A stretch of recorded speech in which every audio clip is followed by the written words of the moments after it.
إن الحمد لله نحمده ونستعينه ونستغفره ونؤمن به ونتوكل عليه ونعوذ بالله من شرور أنفسنا ومن سيئات أعمالنا من يهده الله فلا مضل له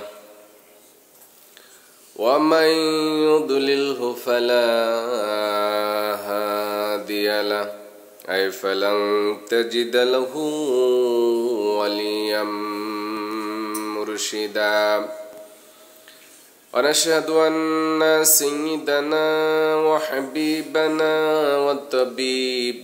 وطبيب أرواحنا محمدا عبد الله ورسوله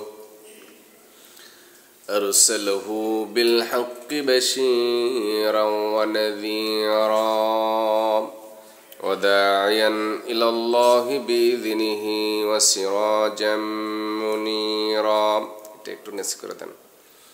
وداعيا إلى الله بإذنه وسراجا منيرا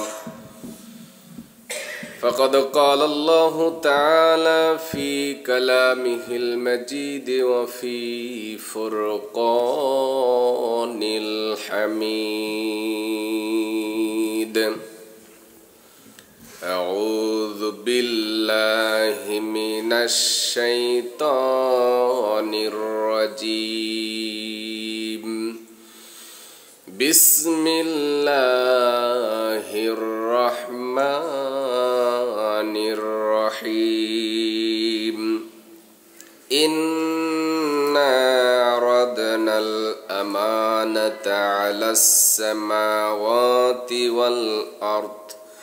والأرض والجبال فأبين أن يحملنها وأشفقن منها وحملها الإنسان إنه كان ظلوما جهولا وقال تعالى إن الله وملائكته يصلون على النبي يا أيها الذين آمنوا صلوا عليه وسلموا تسليما اللهم صل على محمد وعلى آل محمد كما صليت على إبراهيم وعلى آل إبراهيم إنك حميد مجيد اللهم بارك على محمد وعلى آل محمد كما باركت على إبراهيم وعلى آل إبراهيم إنك حميد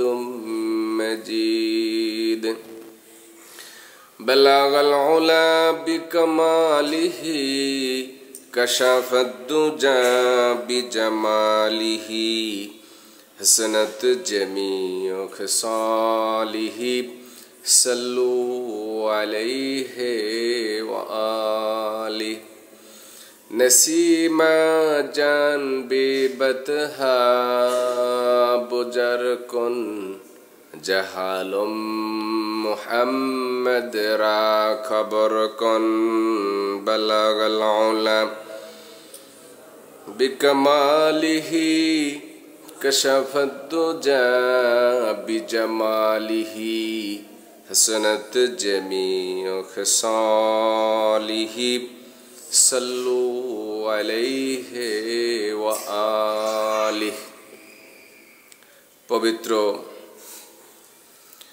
জুমার দিবসে মহান আল্লাহ সুবহানাহু ওয়া তাআলার লাখো শুকর এবং বিশ্ব নবীর উপরে দরুদ ও সালাম পাঠ করার পরে আমি আমাকে এবং আপনাদেরকে আল্লাহ সুবহানাহু ওয়া তাআলার ব্যাপারে তাকওয়ার নীতি অবলম্বনের পরামর্শ দিচ্ছি। অতঃপর আল্লাহ সুবহানাহু ওয়া তাআলা পবিত্র কুরআনুল কারীমের মধ্যে বলেছেন যে আমি আকাশ, পৃথিবী এবং পর্বতের কাছে আমানত রেখেছিলাম। সেই আমানত তারা গ্রহণ করতে অস্বীকার করল এবং তারা এতে ভয় পেল। অতঃপর মানুষ সে আমানত গ্রহণ করল। মানুষ হচ্ছে জালিম এবং অজ্ঞ। এই আয়াতের আলোকে গত জুমাতে কথা বলেছিলাম, মানুষ কেন জালিম, মানুষ কেন অজ্ঞ। একটা হলো যে ভাই, আপনি আমাকে যে দায়িত্ব দিয়েছেন এই দায়িত্বের ব্যাপারে আমি পরিপূর্ণ হক আদায় করতে পারবো না, আমি এই দায়িত্ব নিতে পারবো না, আমি এই দায়িত্ব থেকে অব্যাহতি চাই। এইটা হচ্ছে আল্লাহর ভয়। এই ভয়ের কারণে দায়িত্ব নিতে চায় না। আর কেউ হলো দায়িত্ব সে নিল, দায়িত্ব নিতে গিয়ে মারামারিও করলো, হত্যা করলো, সংঘর্ষ করলো, অথচ সে দায়িত্ব নেওয়ার পরে দায়িত্ব পালন করলো না। এটা হচ্ছে জালিমের বৈশিষ্ট্য, জুলুমের মধ্যে পড়ে যারা দায়িত্ব পালন করে না। আমার ভাই এবং বন্ধুগণ, মানুষ কিভাবে জালিম হতে পারে এ বিষয়ে আমি কথা বলেছিলাম এবং বলেছিলাম যে আরও একটি জুমাবারে এই বিষয়ে কথা বললে আমাদের একটি ধারণা চলে আসবে যে আল্লাহ সুবহানাহু ওয়া তাআলার প্রত্যেকটা কথারই ব্যাখ্যা আছে। এই ব্যাখ্যা পরিপূর্ণভাবে আমাদের বোঝা দরকার। মূলত আল্লাহ সুবহানাহু ওয়া তাআলা মানুষ সৃষ্টি করেছেন। মানুষ পৃথিবীতে হচ্ছে আল্লাহ সুবহানাহু ওয়া তাআলার মেহমান, তাই না? এই মেহমানের একটা নির্দিষ্ট সময় আছে। এই সময়ের পরে আবার মানুষ, মেহমানদারি শেষ হয়ে গেলে মানুষ চলে যাবে। মেহমান আসে কয়দিনের জন্য? যার যেরকম সাধ্য সামর্থ্য সময় সুযোগ আছে সেই সময় সুযোগ সাধ্যের মধ্যেই সে মেহমানদারি করে এবং মেহমান এই হিসাবেই আসে। তো দুনিয়াতে আল্লাহ সুবহানাহু ওয়া তাআলা মানুষদেরকে তার নিজস্ব মেহমান হিসাবে পাঠিয়েছেন। এ মানুষের আছে মর্যাদা। মর্যাদার দিক থেকে মানুষ শ্রেষ্ঠ এবং মানুষ সুরাতের দিক থেকেও শ্রেষ্ঠ। এত সুন্দরভাবে আল্লাহ সুবহানাহু ওয়া তাআলা মানুষ সৃষ্টি করেছেন। মানুষের আছে একটা মর্যাদা, মানুষের আছে একটা সুন্দর অবয়ব, স্ট্রাকচার। এই স্ট্রাকচার পৃথিবীর অন্যান্য সকল প্রাণীর চেয়ে সুন্দর, ঠিক কিনা বলেন? সূরা বনি ইসরাইলের ৭০ নম্বর আয়াতে আল্লাহ সুবহানাহু ওয়া তাআলা বলেছেন, ওয়ালাকাদ কাররামনা বানি আদম, আমি বনি আদমকে মর্যাদা দিয়ে সৃষ্টি করেছি। কোন বনি আদমই অবহেলিত হবে এটা আল্লাহর উদ্দেশ্য নয়। আল্লাহর উদ্দেশ্য হচ্ছে যে আদম সন্তান মর্যাদায় বুলন্ডিত থাকুক, মর্যাদার সাথে দুনিয়াতে চলাফেরা করুক, ঠিক কিনা বলেন? আমাদের সেই মর্যাদা বজায় রেখে দুনিয়াতে চলতে হবে, তাহলে আল্লাহর মেহমানের হক আদায় হবে। মানুষের এই মর্যাদা বিভিন্ন দিক থেকে আছে। যেমন তার মধ্যে বাহ্যিক যে সৌন্দর্য আছে, এই সৌন্দর্যটা কিন্তু অন্য কোনো প্রাণীর মধ্যে খুঁজে পাওয়া যায় না। আপনি যদি চিন্তা করেন আপনার বাহ্যিক সৌন্দর্যগুলো কি কি, এগুলো আপনি গুণে শেষ করতে পারবেন না। আল্লাহ সুবহানাহু ওয়া তাআলা মানুষের হিউম্যান বডির মধ্যে যে সৌন্দর্য দিয়েছেন, এই সৌন্দর্য যদি আপনি কাগজ কলমের মধ্যে লিপিবদ্ধ করেন তাহলে আপনি শেষ করতে পারবেন না। এমনকি আপনি এটা চিন্তাও করেন নাই অবয়ব দৃশ্যটা যে কত সুন্দর আমার এবং আপনার। আপনি দেখেন আমার আর আপনার পুরুষ হওয়ার কারণে গোপ আছে না? এই গোপ যদি আপনি প্রতি সপ্তাহে না কর্তন করেন তাহলে সৌন্দর্যটা একটু নষ্ট হয়ে যায় না? কিন্তু আল্লাহ সুবহানাহু ওয়া তাআলা আপনার সৌন্দর্যের দিকে লক্ষ্য করে চোখের মধ্যে দুইটা, এইটা কি বলে, এই যে চোখের ছোট অংশটা কি পিসি না? এটা কি বলে, পিসি বলে না? এই পিসির মধ্যে যেই পশমগুলো আছে, এই পশমগুলো কি আপনি প্রত্যেক সপ্তাহে কাটেন? কাটা লাগে না। ওইখানে ওই পশম নির্দেশ মানে কার? আল্লাহ। এরপরে হচ্ছে যে আপনার চোখের সৌন্দর্যের জন্য আবার আরেকটু উপরের দিকে উঠেন, দেখবেন যে দুইটা ভুরু আছে। হ্যাঁ, সৌন্দর্যের কত অপরূপ দৃশ্য, সুবহানাল্লাহ বিহামদি। এরপরে দেখেন আপনি আপনার এই অবয়ব বডির মধ্যে কত সৌন্দর্য আল্লাহ সেট করে রেখেছেন। আছে আমার মধ্যে সুষম সৌন্দর্য, এই সুষম সৌন্দর্যের মধ্যে সৌন্দর্য নষ্ট হয়ে যেত যদি আমার হাতের মধ্যে 5টা আঙ্গুল আছে, এর মধ্যে 7টা আঙ্গুল হয়ে যেত। 7টা আঙ্গুল যদি থাকতো তাহলে হাতের সৌন্দর্যটা একটু বিঘ্নিত হয়ে যেত, ঠিক কিনা বলেন? আমার আর আপনার দৃষ্টি অনেক সময় এমন জায়গায় চলে যায় যাদের 6টা আঙ্গুল আছে, এদেরকে আমরা একটু ভিন্ন দৃষ্টিতে দেখি, সৌন্দর্যের একটু ব্যত্যয় ঘটেছে বলে মনে করি। কিন্তু যেই সমস্ত মানুষের এরকম অঙ্গের মধ্যে কোনো ত্রুটি নাই, এই সমস্ত মানুষের মধ্যে দেখেন হাতের 5টা আঙ্গুলের মধ্যে আবার আল্লাহ তাআলা কিভাবে সেট করে রেখেছেন। 5টা আঙ্গুল কিন্তু একরকম নয়, একরকম। কোন সেই সৃষ্টিকর্তা প্রত্যেকটা মানুষের এই আঙ্গুলগুলোর সেট আপ করতেও ভুলে যান নাই। প্রত্যেকটা মানুষের আঙ্গুলের একটা যেই সিস্টেম পদ্ধতি, সেই সিস্টেম পদ্ধতির কোনো ব্যত্যয় ঘটে নাই। তাহলে কোন সেই কারিগর? সুবহানাল্লাহ বলবেন না? এই জন্য আল্লাহ তাআলা বলছেন যে আমি মানুষকে যে সৌন্দর্য দিয়েছি, এই সৌন্দর্যের অনেকগুলো দিক রয়েছে। এর মধ্যে হচ্ছে তার অবয়ব, বাহ্যিক যে সৌন্দর্য, এই সৌন্দর্যগুলো আসলে দেখতে হবে কি কি সৌন্দর্য। নাক একটা আমাদের আছে না নাই? চোখ আছে না নাই? চোখ কয়টা? এই 2টা চোখের জায়গায় যদি একটা চোখ থাকে তাহলে কেমন লাগে? একটু খারাপ লাগে না? তার থেকে একটু দূরে থাকার চেষ্টা করি। আর ওই চোখ যদি একটা নষ্ট থাকে তাহলে তো মাঝে মধ্যে ভয় পাওয়ার অবস্থা, তাই না? সে এই যাতে স্বাভাবিক মানুষেরা ভয় না পায় সেই জন্য কালো গ্লাস লাগাইয়া রাখে, ঠিক কিনা বলেন? তাহলে এই 2টা চোখের জায়গায় একটা চোখ হলেও সৌন্দর্য থাকতো না। আবার যদি 2টা চোখের জায়গায় 4টা চোখ থাকতো তাহলে সৌন্দর্য থাকতো না, ঠিক কিনা বলেন? এরপরে হলো নাক আমাদের আছে কিনা? নাকটা কোন জায়গায় ফিট করা? হায় হায়, আমরা আল্লাহর এত নিয়ামতের পরে কোন কোন বিষয়কে আমরা অস্বীকার করব যে আল্লাহ তাআলা আমাকে এইটা দেন নাই, সেইটা দেন নাই? আপনার শরীরের একটা পার্টসের মূল্য কত, যেগুলো পাচারকারী তারা জানে যে কত টাকা তারা ইনকাম করে, ঠিক কিনা বলেন? পাচারকারীরা এই যে মানব পাচার হয়ে যায়, শুনছেন না? পাচার করে কি মানুষগুলো? তারা বিভিন্ন ফায়দা লুটে। সেই ফায়দাগুলো কি কি লুটে, এই সংক্রান্ত বিষয়ে আজকে কিছু কথা বলবো। সে কথাগুলো আপনাদের খুব মনোযোগ সহকারে শুনতে হবে। আপনারা কান খুলে সে কথাগুলো শোনার চেষ্টা করবেন। আমরা সবাই বলি ইনশাআল্লাহ। আল্লাহ সুবহানাহু ওয়া তাআলা মানব সৃষ্টির ব্যাপারে খুব গর্ব করে বলেছেন যে লাকাদ খালাকনাল ইনসানা ফি আহসানি তাকওয়িম, আমি মানুষকে খুব সুন্দর অবয়ব দিয়ে সৃষ্টি করেছি। আল্লাহু আকবার বলেন। এই সুন্দর অবয়বের বিকৃতি ঘটানো যাবে না, অশুকরিয়া আদায় করা যাবে না, এর নিয়ামতের শুকরিয়া আদায় করতে হবে। আল্লাহ তাআলা ইচ্ছা করলে আমার একটা হাত না দিয়ে দুনিয়াতে পাঠাতে পারতেন কিনা?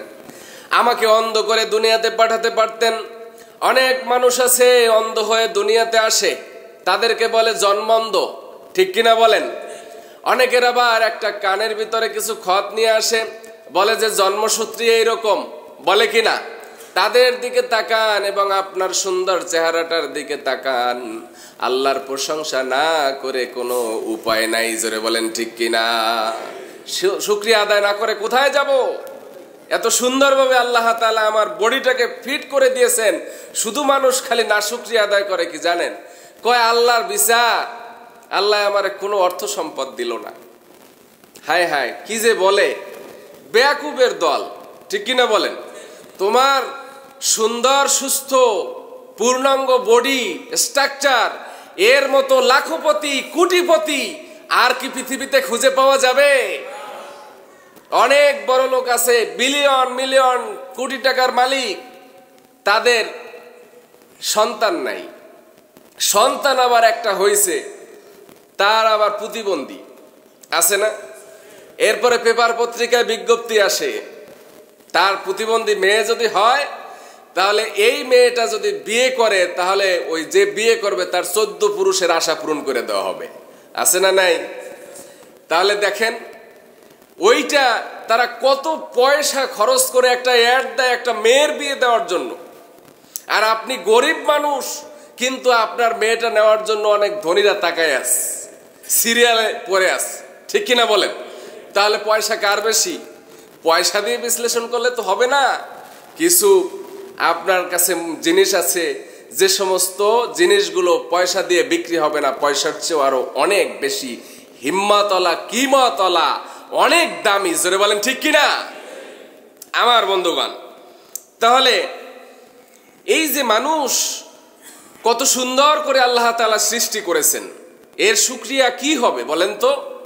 এর শুকরিয়া হবে এই যে মানুষের সাথে খুনাখুনি করা, মানুষের সাথে মারামারি করা, দাপট দেখানো, পেশি শক্তির প্রভাব দেখানো, এগুলো যদি দেখানো হয়, তাহলে অপেক্ষা করো, এর বিচার আছে না নাই? দুনিয়া তো আছে, আখেরাতে মনে হয় নাই। অনেকে আবার আখেরাতকে বিশ্বাস করে না, কয় এই বেলা ভাই মদ খেয়ে নাও, কাল নিশীথের ভরসা কই। সুতরাং আনন্দ ফুর্তি যা কিছু আছে সব দুনিয়াতে করে নিতে চায়, ঠিক কিনা বলেন? এরা কপাল পোড়া, এরা হলো নাস্তিক, এরা আখেরাতকে বিশ্বাস করে না।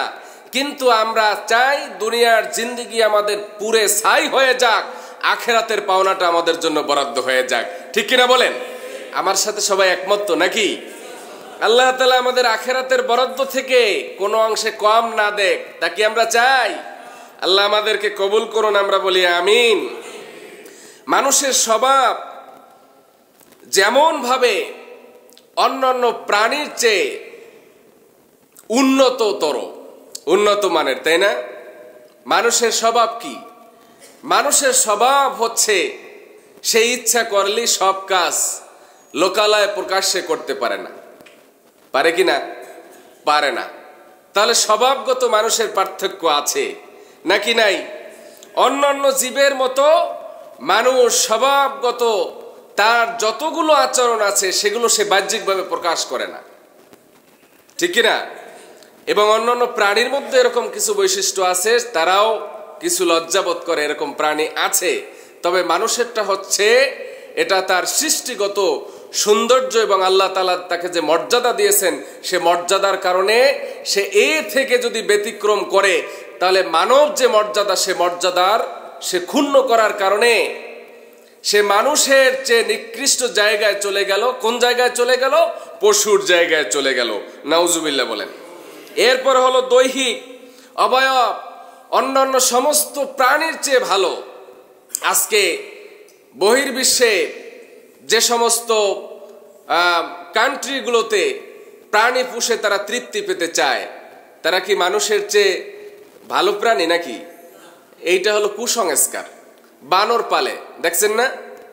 কুকুর পালে, বানর কুকুর, এখন এগুলো মানুষের বাসার জন্য একটা শোভাবর্ধন হয়ে গেছে, ঠিক কিনা বলেন?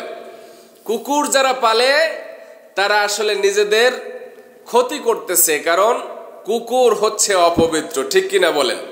কুকুর আপনার তার শরীরে নাজাসাত থাকুক আর না থাকুক, এই কুকুরের সাথে বসবাস করা পবিত্রতম বিষয় নয়। কুকুরের সাথে বসবাস করা একটা মানুষ অপবিত্র, ঠিক কিনা বলেন? এরপরে বানর পালে, অথচ মানুষের বাচ্চাগুলো পালার দায়িত্ব দিয়ে দিছে গৃহিণীকে, গৃহ পরিচর্যা যিনি করেন তার কাছে দিয়ে গেছে, আর নিজে অনেক যত্নবান হয়ে সতর্ক হয়ে ওই বানরের যত্ন করে, কুকুরের যত্ন করে, বিড়ালের যত্ন করে, আছে না নাই? তাহলে দেখা গেছে যে তারা আল্লাহর যে নিয়ামত, এই নিয়ামতের তারা খেয়ানত করতেছে। কেন? এই খেয়ানতের পরিণতিটা কি হবে?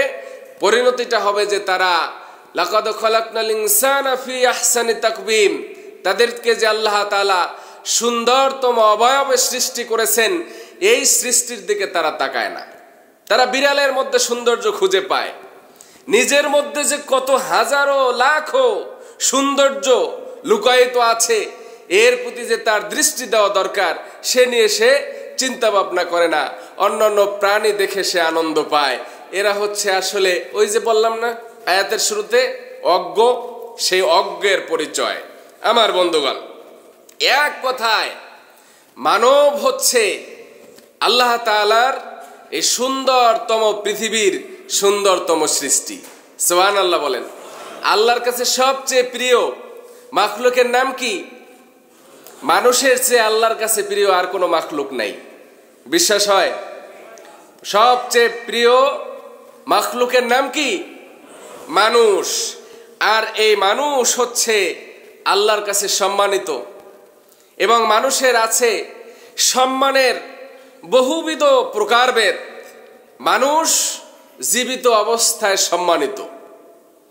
একটা চেয়ার পায়, মানুষ মানুষের কাছে গেলে আপ্যায়ন করে, করে কিনা? আসেন, বসেন। শীতের দিনে যদি আপনি তার কাছে যান, ফ্লোরটা খালি থাকলে ফ্লোরের উপরে কার্পেট বিছিয়ে দেয়, আপনাকে সম্মান করে, ঠিক কিনা বলেন? গতকালকে বাইতুল মুকাররমে নামাজ পড়তে গিয়েছিলাম, জোহরের নামাজ। তো ওখানে তো রাষ্ট্রীয়ভাবে কার্পেট বিছানো নিষিদ্ধ আছে। তা আমি যার কাছে গেলাম, সে তার কাছে ছোট একটা কার্পেট আছে, জায়নামাজ আছে। এখন আমিও তার সাথে মসজিদের দিকে হাঁটতেছি, এখন সে দোকান থেকে আর একটা জায়নামাজ নিয়ে আসলেন, আমাকে জায়নামাজটা বিছাই দিল। তাহলে এইটা হচ্ছে মানুষের মর্যাদা, এইটা হচ্ছে সম্মান। এটা কে দিয়েছেন? এইটা আল্লাহ সুবহানাহু ওয়া তাআলা মানুষকে মর্যাদা দিয়েছেন। এটা কি শুধু আমার জন্য?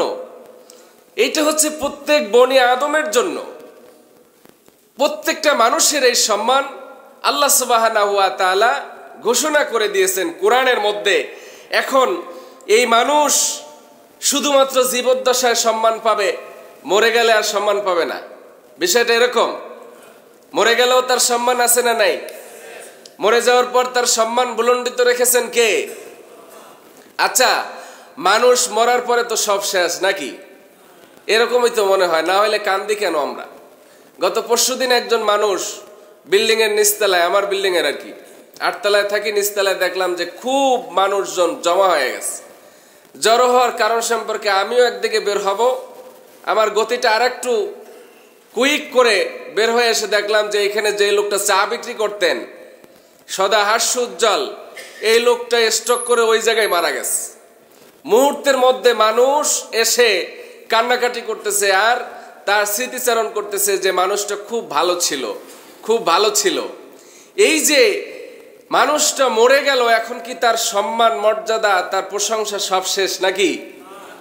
এইটা কিন্তু মুসলমানদের জন্য নাই। জীবিত অবস্থায় তার যে মর্যাদা আল্লাহ তাআলা দিয়েছেন, মৃত্যুর পরে তার সম্মান, মর্যাদা তার চেয়েও বেশি না কম? আরো বেশি করে, ঠিক কিনা বলেন?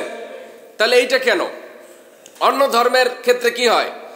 অন্য ধর্মের ক্ষেত্রে যেটা হয় সেটা হলো মরে যাওয়ার পরে তার অঙ্গ প্রত্যঙ্গ ভেঙে ফেলা হয়। দেখেছেন আপনারা? হিন্দুদেরকে দেখেন নাই? আম কাঠের সাথে নিজেই মরা বডিটাকে সেট করার জন্য তার হাঁটু ভাঙ্গা হয়, হাতগুলোকে সেট করা হয়। এই যে অঙ্গ প্রত্যঙ্গগুলো আমের কাঠের সাথে অথবা চন্দন কাঠের সাথে সেট করে এরপরে নিচ থেকে আগুন ধরায় দেওয়া হয়, ঠিক কিনা বলেন? তাহলে এইটা কেমন মর্যাদা? এটা কি মর্যাদা হইল? আর আমাদের মর্যাদা হইল সে জীবিত অবস্থায় যে মর্যাদা পেয়েছিল, মৃত্যু অবস্থায় তার সেই মর্যাদা। সুবহানাল্লাহ বলেন। মৃত্যুর পর কারো দেহ থেকে কোনো অঙ্গ ছিন্ন করা যাবে না। এটা মর্যাদাহানিকর ঘটনা, ঠিক কিনা বলেন? আর জীবিত অবস্থায় বিদ্বেষপূর্ণ বশত যদি তার অঙ্গের উপরে আঘাত করা হয়, অঙ্গচ্ছেদ করা হয়, তাহলে তার মর্যাদাহানি হয় না, তার বেইজ্জতি হয় না? এই বেইজ্জতিটা যেই পাল্লার ওজনে অপরাধ দোষের একটা মৃত্যু ব্যক্তির অঙ্গহানি করা, তাকে স্পর্শ করা, তাকে অপমান করা ঠিক একই সমান অপরাধ। এই জন্য মরার পরে অনেক জায়গায় দেখবেন যে এরকম বেইজ্জতি করে কিনা, জুতা পেটা করে, ঝাড়ু পেটা করে, তারপরে কবর করা হলে সেখান থেকে আবার তাকে অপসারণ করা হয়, আছে না নাই?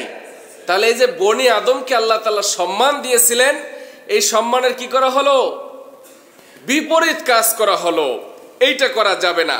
আবু দাউদ শরীফের হাদিসে হযরত আয়েশা সিদ্দিকা রাদিয়াল্লাহু তাআলা আনহা থেকে বর্ণিত হাদিস, সেটা হচ্ছে কাসরু আজিমিল মাইয়িতি কাকাসরিহি হাইয়ুন। জীবিত অবস্থায় মানুষের হাড় ভাঙা, মানুষকে আঘাত করা যেমন গুনাহের কাজ, মৃত্যু অবস্থায় মানুষের হাড় ভাঙা, তাকে অপমান করা, অপদস্থ করা একই গুনাহের কাজ, ঠিক কিনা জোরে বলেন? তাহলে ইবনুল মালিক রহমাতুল্লাহ আলাইহি বলেছেন, জীবিত অবস্থায় ব্যক্তির কোনো অঙ্গ প্রত্যঙ্গ যেমন কাটাছেঁড়া করা যাবে না, মৃত্যু অবস্থায়ও কোনো ব্যক্তির অঙ্গ প্রত্যঙ্গ কাটাছেঁড়া, বিকলাঙ্গ করা, আরো জোরে বলতে হবে, বিকলাঙ্গ করা যাবে না। এখন আমাদের ঈমান আকীদাটা হচ্ছে এমন যে মৃত্যু হয়ে গেছে, তার এখন অঙ্গ প্রত্যঙ্গ নিয়ে আমরা যা ইচ্ছা তাই করি, আছে না নাই? আছে। কিভাবে আছে এটা কিন্তু আপনারা চিন্তা করেন নাই। আমি আজকে একটু চিন্তার জগতে আপনাদেরকে ঢুকাবো, এরপরে সবসময় আপনারা বিষয়টা নলেজে রাখার চেষ্টা করবেন। যেমন মানুষের অঙ্গ প্রত্যঙ্গ জীবিত অবস্থায় ব্যথা আছে না? আমার শরীরে যদি কেউ আঘাত করে তাহলে আমি ব্যথা পাই, ছুরি দ্বারা আঘাত করলে রক্ত প্রবাহিত হয়, এর দ্বারা যন্ত্রণা আছে না নাই? আছে। তো মৃত্যুবরণ করার পরে একইভাবে সে ব্যথা অনুভব করে, একইভাবে সে যন্ত্রণা অনুভব করে। এটা কি আপনাদের বিশ্বাস হয়? যদি হয় তাহলে তারা চুপ থাকে কেন? চুপ থাকে না? মৃত্যু ব্যক্তি যদি আঘাত পায়, ব্যথা পায়, তাহলে চুপ থাকে না? চুপ থাকে, কিন্তু আসলে তারা অরিজিনালি ব্যথা পায়। এইটা হচ্ছে আমাদের ঈমান, এইটা হচ্ছে আকীদা, আমাদের বিশ্বাস করা লাগবে। আমরা কে এইটা চিন্তা করি না যে আল্লাহ তাআলা যে একটা মানব বডি সৃষ্টি করার পরে এর মধ্যে যে কত আজব আজব জিনিস রেখেছেন, এই বডিটাকে আমার মতো করে আমি ইউজ করতে পারবো না, আমি আমার ইচ্ছা মতো ভোজ করে অসুস্থ করতে পারবো না। এই জন্য বলা হয়েছে যে শরীরের মধ্যে একটা গোশতের টুকরো আছে, ওই গোশতের টুকরোটা যদি সুস্থ থাকে তাহলে মন, তারপরে শরীর, দেহ সব সুন্দর থাকে। আর যদি ওইটা অসুস্থ হয়ে যায় তাহলে সব কিছু লন্ডভন্ড হয়ে যায়, ইবাদত করতেও ভালো লাগে না, ভালো কথাও ভালো লাগে না, ঠিক কিনা বলেন? তাহলে এই বডির নিয়ন্ত্রণ আল্লাহ তাআলা আমাকে রক্ষণাবেক্ষণের দায়িত্ব দিয়েছেন, কিন্তু বডির মালিককে আল্লাহ সুবহানাহু ওয়া তাআলা। এখন মৃত্যু অবস্থায়ও বডির ব্যথা আছে, যন্ত্রণা আছে। এইটা হযরত ঈসা আলাইহিস সালাম একবার রাস্তা দিয়ে হেঁটে যাচ্ছিলেন, হেঁটে যাওয়ার পরে হাওয়ারীদেরকে বললেন, তার সাথে ছিলেন হাওয়ারীগণ, তাদেরকে বললেন যে ওই যে একটা কবর দেখা যায়, ওই কবরটার মধ্যে হচ্ছে হযরত নূহ আলাইহিস সালামের ছেলে শামের কবর। এখন হাওয়ারীদের একটা কথা জানা ছিল, সেটা হচ্ছে যে আমাদের পয়গম্বর হযরত ঈসা আলাইহিস সালাম তিনি যদি আল্লাহর কাছে কোনো আবদার করেন, আল্লাহ তাআলা সেই আবদার সঙ্গে সঙ্গে পুরা করে দেন। সুবহানাল্লাহ বলেন। সে আবদার কি? হযরত ঈসা আলাইহিস সালাম যদি কোনো কুষ্ঠরোগীর গায়ে হাত বুলাতেন, হাত বুলানোর সঙ্গে সঙ্গে কুষ্ঠরোগী এমন ভালো হয়ে যেত যে তার কোনো সময় কুষ্ঠরোগী ছিল না। হযরত ঈসা আলাইহিস সালাম যদি কোনো মৃত ব্যক্তির প্রতি ইঙ্গিত করে বলতেন, কুম বিইযনিল্লাহ, আল্লাহর নামে উঠে এসো, চলে এসো, জীবিত হয়ে যাও, কাল বিলম্ব না করে ওই মৃত ব্যক্তি ঈসা আলাইহিস সালামের ডাকে সাড়া দিতেন। হযরত ঈসা আলাইহিস সালাম হাওয়ারীদের দাবি অনুযায়ী শামের কবরের কাছে গিয়ে দাঁড়ালেন আর বললেন যে কুম বিইذনিল্লাহ, আল্লাহর নামে উঠে আসো। এখন শাম উঠে আসলেন। উঠে আসার পরে হাওয়ারীদের মনের আশা পুরো হয়ে গেল, দেখলেন। এখন ঈসা আলাইহিস সালাম বললেন যে তুমি চলে যাও, তোমার কাজ শেষ। শাম বললেন আমি চলে যাব ঠিক, কিন্তু দ্বিতীয়বার মৃত্যুবরণ করতে পারবো না। মৃত্যু মানুষের কয়বার হয়? একবার হয়। শাম বললেন যে আমার মৃত্যু একবার হয়েছে, এইটাই ঠিক, দ্বিতীয়বার মৃত্যুতে আমি রাজি না। কবরের মধ্যে যাইতেও আমি রাজি আমার আগের জায়গায়, কিন্তু দ্বিতীয়বার আমি মৃত্যুবরণ করতে পারবো না। এ কারণে যে আজ থেকে হাজার হাজার বছর আগে আমার যে মৃত্যু হয়েছিল, মৃত্যু ঘটাতে গিয়ে আমার হাড্ডির মধ্যে, শরীরের মধ্যে যেই যন্ত্রণা, যেই ব্যথা হয়েছিল, সেই ব্যথা এখনো পর্যন্ত যায় নাই। আল্লাহু আকবার বলবেন না? তাহলে মানুষের জান কবজ করার জন্য শরীরের মধ্যে একটা ভূমিকম্প চালানো হয়, একটা আপনার কি বলে এই ঘূর্ণিঝড় বসে যায়, টালমাটাল হয়ে যায়, রক ছিঁড়ে যায়। এই যে একটা ব্যথা বেদনা, এটা আল্লাহ সুবহানাহু ওয়া তাআলা কিয়ামতের মাঠে হিসাব নিকাশের পরে তাকে পুনরায় তার সুস্থতা ফিরিয়ে দিবেন। সুবহানাল্লাহ বলেন। তো শাম বললেন যে আমি চলে যেতে পারবো না, মৃত্যুবরণ করা ছাড়া যদি হয় তাহলে আমি রাজি আছি। এর দ্বারা বোঝা যায় যে প্রত্যেক মৃত্যু ব্যক্তির বডির মধ্যে ব্যথা আছে না নাই? আছে। কিন্তু আমাদের সমাজে মানুষ মারা যাওয়ার পরে আমরা মনে করি যা ছিল সব খালাস, এখন যা হওয়ার তাই হবে। এইটা কেন বললাম এই কারণে, আসলে মনে হয় আজকেও সেইভাবে বিস্তারিত কথা বলা সম্ভব হবে না। বললাম এই কারণে যে আমাদের দেশে পোস্টমর্টেম হয়, ময়না তদন্ত হয় কিনা বলেন? এইটা কি জায়েজ না সুন্নাত? হ্যাঁ, এইটা হচ্ছে একটা শরিয়ত বিরোধী আইন। এইটা প্রচলিত আছে আমাদের সমাজে। ব্রিটিশ যে আইন করে গেছে সেই আইনের সংশোধন করা আমাদের পক্ষে আজও সম্ভব হয় নাই, আর এগুলো নিয়ে চিন্তা করার সুযোগ হয় নাই। চিন্তা করলে, মন্ত্রী পরিষদে উঠলে বোঝা যাইতো যে এটা আসলে পরিবর্তন করা দরকার কিনা। কিন্তু এই আইন চলছে তো চলছে, মানব অপমান অপদস্থ এইটা চলছে আবহমান কাল থেকে, ব্রিটিশরা করে গিয়েছে, আজও চলছে। এই কারণে এই বিষয়টা নিয়ে আসলাম। এখন এই পোস্টমর্টমের নামে মানবকে যেই বিকৃতি করা হয়, এক হচ্ছে তার বডি কেটে ছিন্ন বিচ্ছিন্ন করে, একটা গরু জবাই করার পরে চা পাতি দিয়ে তার কেটে এরপরে তার ভিতর থেকে কলিজা বের করা হয়। মানুষ যখন তার মৃত্যুর ঘটনাটা দিবালোকের মতো স্পষ্ট থাকার পরেও মানুষ পোস্টমর্টমে কি হয় বলেন তো? পোস্টমর্টমে যেটা হয় ময়নাতদন্তে, সেটা হচ্ছে যে মৃত্যুর কারণ অনুসন্ধান করা হয়, ঠিক কিনা বলেন?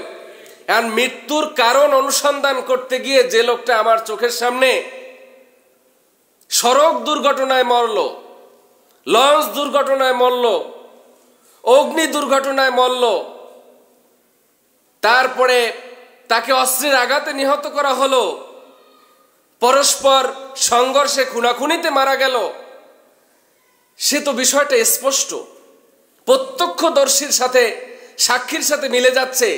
তাহলে তাকে পোস্টমর্টম করে আমি কি অনুসন্ধান করব?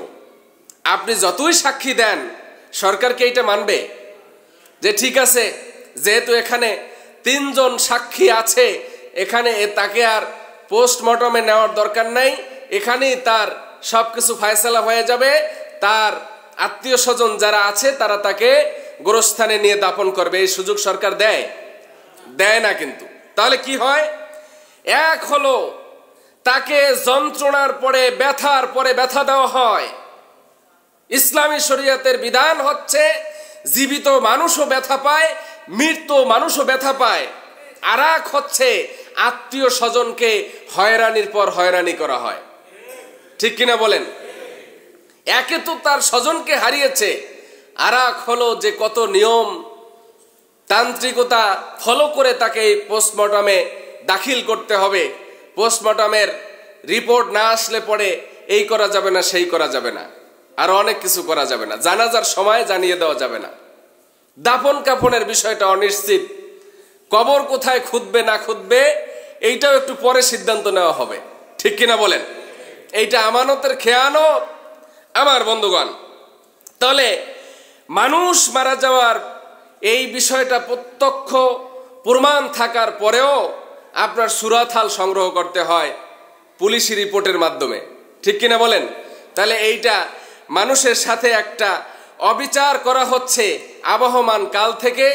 এখন এইটা ইমানি চেতনায় ফিরে যেতে হবে যে আমি একটা জেতা মানুষকে, জীবিত মানুষকে কতটা আঘাত করলে সে বরদাস্ত করতে পারবে। আর এই মানুষটাকে যখন পোস্টমর্টমে নেওয়া হয় ময়না তদন্তে, তখন মানব নামর যেই কসাই, যে ডোম, সেই ডোম তাকে আপনার ময়না তদন্ত করতে গিয়ে তার ভিতর থেকে যে সমস্ত অঙ্গগুলো সংগ্রহ করে, সেই সমস্ত অঙ্গগুলো সংগ্রহ করতে গিয়ে একটা পশু, একটা গরু, একটা ছাগল, একটা ভেড়ার সাথে যে আচরণ করা হয়, একটা মানুষের সাথে একই রকম আচরণ করা হয়। তার এই সিনার মধ্যে চাপাতি দিয়ে কোপ দেওয়া হয়। কোপ দেওয়ার পরে একটা হ্যাসকা টান দিয়ে তাকে ছিঁড়ে ফেলা হয়। তার নাড়ি ভুঁড়ি, তার কলিজা, তার ফুসফুস, পেটের ভিতরে যা কিছু আছে সব কিছু বেরিয়ে আসে কিনা বলেন? এটা এক রীতিমতো বিভৎস লোমহর্ষক ঘটনা। এবং মানব অঙ্গের আমানতের কত খেয়ানত, এইটা কখন প্রমাণিত হবে সেই বিষয়ে একটু কথা বলতে চাই। সেটা হচ্ছে কাল কিয়ামতের দিন যখন আল্লাহ সুবহানাহু ওয়া তাআলা তাকে প্রশ্ন করবেন। কি প্রশ্ন করবেন? প্রশ্ন করবেন যে আমি তো তোমাকে দুইটা অঙ্গ দিয়েছিলাম, দুইটা কিডনি মানুষের আছে না নাই? দুইটা চোখ আছে না নাই? দুইটা হাত আছে না নাই? এখন এই পোস্টমর্টম করতে গিয়ে আপনাকে আপনার বডিটা দিয়ে দেওয়া হয়, কিন্তু বডির মধ্যে যত পার্টসপাতি আছে এই পার্টসপাতি আপনি অনুসন্ধান করে পাবেন না। পাবেন আর অনুসন্ধান করতে আপনি যাবেনও না। আপনি কি আপনার মরা ভাইয়ের মগজের মধ্যে কি আছে না না আছে এটা দেখবেন? দেখবেন কতগুলো তুলা ঢুকাই দেয়া ইয়া করে দিছে, সেলাই করে দিছে। ঠিক কিনা বলেন? কিডনি নাই, শরীরের অনেক গুরুত্বপূর্ণ অঙ্গগুলো যেগুলো আপনি লক্ষ লক্ষ টাকা ব্যয় করেও পাবেন না, সেগুলো নাই। এরপরে হচ্ছে সড়ক দুর্ঘটনায় যে সমস্ত মানুষগুলো, হতভাগা মানুষগুলো নিহত হয় এবং যাদের অতিরিক্ত রক্তক্ষরণ হয়, ঢাকা এবং বাংলাদেশের যে সমস্ত ইনসেনটিভ কেয়ার ইউনিটগুলো আছে, আইসিইউ, এই আইসিইউতে নেওয়ার মানে হচ্ছে যে সে ভেরি সিরিয়াস, অল্প সময়ের মধ্যে সে মৃত্যুবরণ করবে। এখন আইসিইউতে নেওয়ার পরে যারা এই আইসিইউ ব্যবসার সাথে জড়িত, তারা বাঁচার চেয়ে মরার চিন্তাটা একটু বেশি দোয়া করে। কারণ কি জানেন? মরলে পরে তারা এই তরতাজা মানুষের ব্রেনের মধ্যে একটা পার্টস দরকার, এই পার্টসটার দাম হচ্ছে যে 50 লাখ টাকা, এইটা সে সংগ্রহ করতে পারবে তাড়াতাড়ি। আর ইনসেনটিভ কেয়ার ইউনিট এমন একটা বিষয়, সেখানে আপনার কোনো স্বজনদের প্রবেশাধিকার সীমিত। ঠিক কিনা বলেন? আপনি পারবেন সেখানে ঢুকতে? আপনি তার স্ত্রী হন অথবা আপন ভাই হন। আমি একবার গিয়েছিলাম এই যে ইউনাইটেডে, আমার স্যারের অপারেশন হচ্ছিল, তখন আমি এক নজর দেখা চেষ্টা করলাম, কিন্তু আমাকে তো দিল না, বলল যে ওনার ওয়াইফও কাছে আসতে পারে না। তাহলে এই যে একটা অচেতন বডি, এই বডিটা সে কি দিয়ে কি করলো এটা বোঝার কোনো ক্ষমতা সাধারণ মানুষের আছে? একবার সিলেটে একটা ঘটনা ঘটছে, সিলেটের হবিগঞ্জে। সেটা হচ্ছে এই রোগীর হয়েছে, পেটের মধ্যে টিউমার হয়েছে। কি হয়েছে? টিউমার হয়েছে। এখন ডাক্তার বলল যে তাকে অপারেশন করতে হবে, টিউমারের অপারেশন। টিউমারের অপারেশন করার জন্য আত্মীয় স্বজনেরা দিয়ে দিল তো অপারেশন হয়ে গেল, কয়েকদিন পর সুস্থ হওয়ার পরে দেখা গেল যে তার পেটের মধ্যে ব্যথা করতেছে। তো তাকে নিয়ে যাওয়া হলো আল্ট্রাসোনোগ্রাম করার জন্য। আল্ট্রাসোনোগ্রাম করাতে গিয়ে দেখা গেছে তার একটা কিডনি নেই। তাহলে কিডনিটা কোথায় গেল? কোথায় গেল কিডনি? এই কিডনিটা ডাক্তার নামের এই কসাই, ডাক্তার নামের এই চোর, এই বদমাইশ কি করেছে? সে এই চুরি করে অন্য জায়গায় বিক্রি করেছে। কথা ঠিক কিনা জোরে বলেন? এইটা তো হচ্ছে ছোটখাটো ঘটনা। লাইসেন্সদারি যে সমস্ত চোর আছে, যে চক্ষু দান কি যেন একটা আছে না সমিতি, হসপিটাল সন্ধানী, চক্ষুদান সন্ধানী সমিতি, আর একটা হচ্ছে কিডনি দান হসপিটাল, এরা কিন্তু আপনার কিডনি সংযোজন করে, এরপরে চক্ষু আবার নতুন করে লাগানোর ব্যবস্থা করে কিনা? এখন তারা এগুলো কোথায় পায়? তারা কোথা থেকে আমদানি করলো? কোন রাষ্ট্র থেকে? এটা এদেশের কোনো খোলা বাজারে বিক্রি হয়? আপনি খোলা বাজার থেকে কিনে নিয়ে আসতে পারবেন? তাহলে নাই। কোথায় পেল তারা? প্রশ্ন তাদের কাছে। আপনারা এই মানব অঙ্গগুলো কোথা থেকে আপনারা নিয়ে আসছেন? আপনারা যে সংযোজন করছেন, তারা আবার সৌদি আরবের নামে একটা অপপ্রচার করছে। সেটা হচ্ছে যে মরণোত্তর অঙ্গ প্রত্যঙ্গগুলো মানব সেবায় দান করে যাওয়া জায়েজ। এইটা নাস্তিকদের কথা। নাস্তিকরা করে কি জানেন? তারা তো এই বেলা ভাই মদ খেয়ে নাও, কাল নিশীথের ভরসা করি, কালকে তো আমরা বিশ্বাস করি না, আবার সেই কবে কিয়ামতের মাঠে উঠবো না উঠবো, সুতরাং দুনিয়াতে যে কয়দিন চলছি, চলার পরে আমার বডির কোনো অংশ যদি তোমাদের লাগে তাহলে তোমরা কাজে লাগাইও। এই বিশ্বাস, এই ধর্ম কাদের? নাস্তিকদের। ঠিক কিনা বলেন? নাস্তিকরা করে কি? মরণোত্তর এগুলো দান করে যায়। তা আমাদের দেশে কিছু নামাজি পরহেজগার লোকেরাও সেই সন্ধানী চক্ষু হাসপাতাল এবং হচ্ছে এই কিডনি দান কর্মসূচির সাথে যারা জড়িত আছে তাদের সাথে ঐক্যমত পোষণ করে অধিক সওয়াবের নিয়তে তারা এই সমস্ত কর্মসূচির সাথে জড়িত আছে। এখন তারা দলিল দেখাচ্ছে কুয়েত, কাতার, সৌদি আরব। আচ্ছা, কোরআন কি বলছে? কোরআন বলছে যে মান কানা ফি হাযিহিদ দুনিয়া আমা ফাহুয়া ফিল আখিরাতি আমা ওয়া আদাল্লা সাবিলা। যে ব্যক্তি ইহকালে অন্ধ সে পরকালে অন্ধ। ঠিক কিনা জোরে বলেন? এটা কার কথা? আল্লাহ তাআলা দুইটা চোখ দিয়েছেন। চোখ দুইটা যদি আমি কাউকে দান করে দেই, আমার চোখটা ডাক্তার নামের চোর উঠাই আমার চোখের ভিতরে তুলে ঢুকাইয়া দিয়া এরপরে আমাকে লাশ দিল, এখানে কি লাশ দেওয়াই কি শেষ? যখন সে কিয়ামতের ময়দানে উঠবে তখন আল্লাহ সুবহানাহু ওয়া তাআলা প্রশ্ন করবেন, হে বনি আদম, আমি তো তোমাকে দুইটা চোখ দিয়েছিলাম, এখন তুমি একটা চোখ নিয়ে হাজির হয়েছো, এখন তুমি একটা চোখ নিয়ে থাকো। তখন অন্ধ থাকতে হবে না? জোরে বলেন, অন্ধ থাকতে হবে কিনা? তাহলে এই চোরগুলোকে চিহ্নিত করার দরকার আছে কিনা? এই জন্য আমার বন্ধুগণ, মানব অঙ্গের সংরক্ষণ জীবিত থাকা অবস্থায় যেভাবে করতে হবে, মরার পরেও তার একটা অঙ্গ যাতে তার বডি থেকে বিচ্ছিন্ন না করা হয়, এই জন্য কেয়ারফুল থাকতে হবে, খুব সাবধান থাকতে হবে। হতে পারে আমার আর আপনার মৃত্যু সড়ক দুর্ঘটনায় হতে পারে কি পারে না? আমার আর আপনার মৃত্যুবরণ পানিতে ডুবে হতে পারে, কিন্তু এই পূর্ণাঙ্গ বডিটা যদি আমি না দিতে পারি কবরের মধ্যে, তাহলে কাল কিয়ামতের দিন আমাকে কড়ায় গন্ডায় খেসারত দিতে হবে। সেই দিন আমাকে হাত ছাড়া থাকতে হবে, পা ছাড়া থাকতে হবে, মাথা ছাড়া থাকতে হবে, চোখ ছাড়া থাকতে হবে, পা ছাড়া থাকতে হবে। ঠিক কিনা জোরে বলেন? একটু নতুন ওয়াজ নাকি? একটু চিন্তার বিষয় না? আমি চিন্তা করি যে মরার পরে আমাকে দিয়ে কাবাব বানাক না ভুনা করে খাক, সেটা আমার জানার দরকার কি? হ্যাঁ, দরকার আছে।